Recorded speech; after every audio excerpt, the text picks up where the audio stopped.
General Secretary Talam meets with Russian Prime Minister Mikhail Mishustin. Russia commemorates the 80th anniversary of Victory Day. American Cardinal Robert Prevost elected as new pope. Hello, so good to see you again in today's news, and here we go, the first headline of the show. On the afternoon of May 8th local time at the Russian government headquarters in Moscow, the General Secretary Talam just had a meeting with the Prime Minister of the Russian Federation, Mikhail Mishustin. Prime Minister Mikhail Mishustin welcomed General Secretary Talam and the high-level Vietnamese delegation to Russia, emphasizing the significant importance of the visit, especially in the context of both countries commemorating major historical events in their respective nations and in bilateral relations. The Russian Prime Minister affirmed that Russia always regards Vietnam as one of its top priority partners in the Asia-Pacific region, and stressed that this visit would further deepen the traditional friendship and comprehensive strategic partnership between the Russian Federation and Vietnam. General Secretary Talam expressed his gratitude for the warm sentiments and the respectful reception extended by the Prime Minister and other senior Russian leaders to the Vietnamese high-level delegation. He also expressed his delight at returning to Russia, a country closely connected to generations of Vietnamese people not only through political and diplomatic ties, but also through deep cultural, historical, and people-to-people bonds. Today, May 9, 2025, at Red Square in Moscow, the Russian Federation solemnly held a military parade to commemorate the 80th anniversary of the victory in the Great Patriotic War, May 9, 1945, May 9, 2025. This historic event brought together thousands of soldiers, tanks, missiles, and fighter jets in a grand display, creating a solemn and heroic atmosphere. The parade featured Russian military personnel alongside representatives from the armed forces of 13 countries that maintain friendly relations with Russia, including a delegation from the Vietnam People's Army.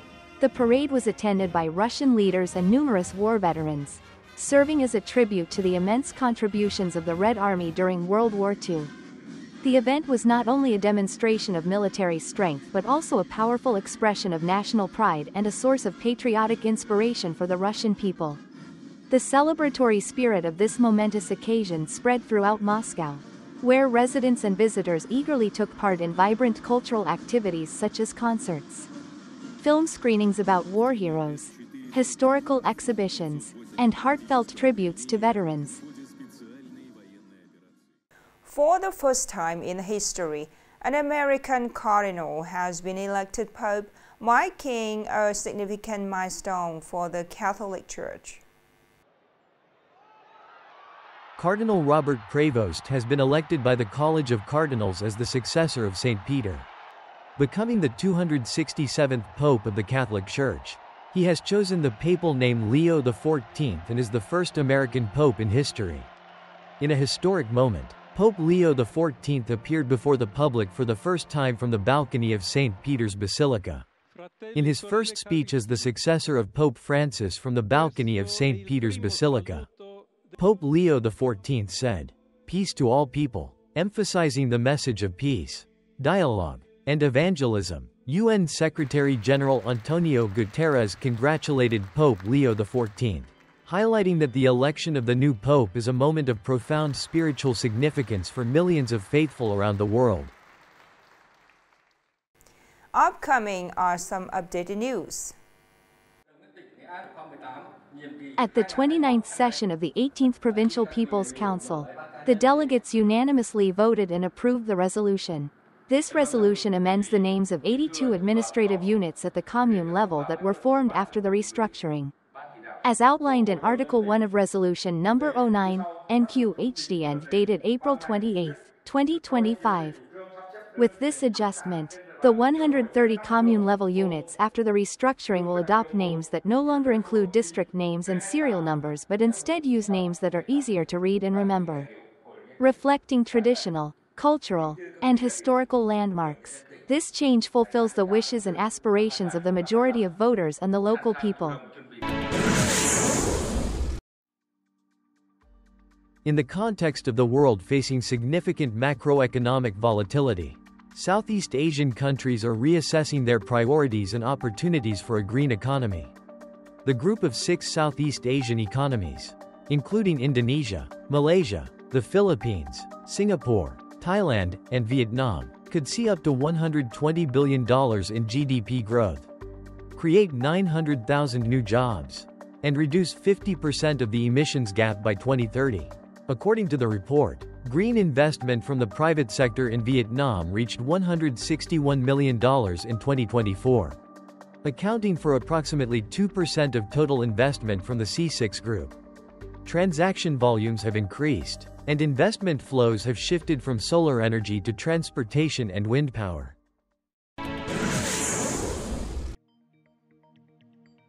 At the opening of the trading session on May 9th, the price of SJC Gold was listed by major businesses at 118-120 million Vietnamese dongs per tael, buy, sell.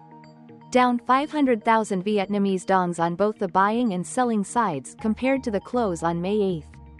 Compared to the opening price yesterday, each tael decreased by 2.7 million Vietnamese dongs in both buying and selling prices. Meanwhile, the price of plain gold rings was listed at 114-116.5 million Vietnamese dongs per tael, buy, sell. Unchanged from the previous close but down 1.5 million Vietnamese dongs from the opening price of the previous session. Meanwhile, global gold prices continued to drop by more than 1% during the May 8th session. Following the announcement by U.S. President Donald Trump of a newly reached bilateral trade agreement with the United Kingdom.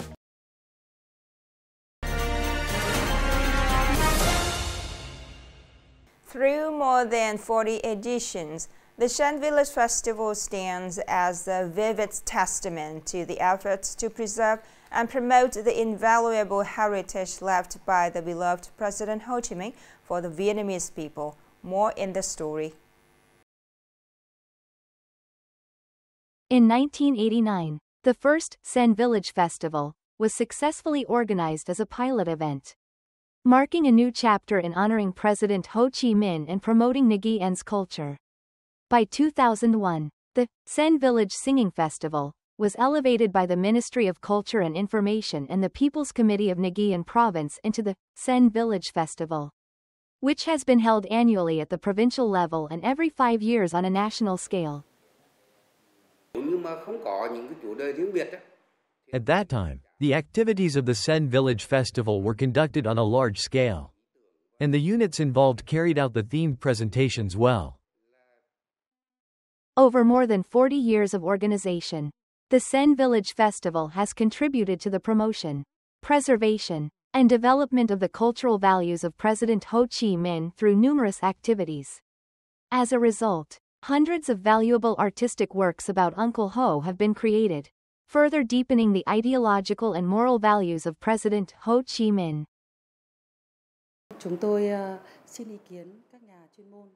Talking about the preservation and promotion of President Ho Chi Minh's cultural values through the Sen Village Festival.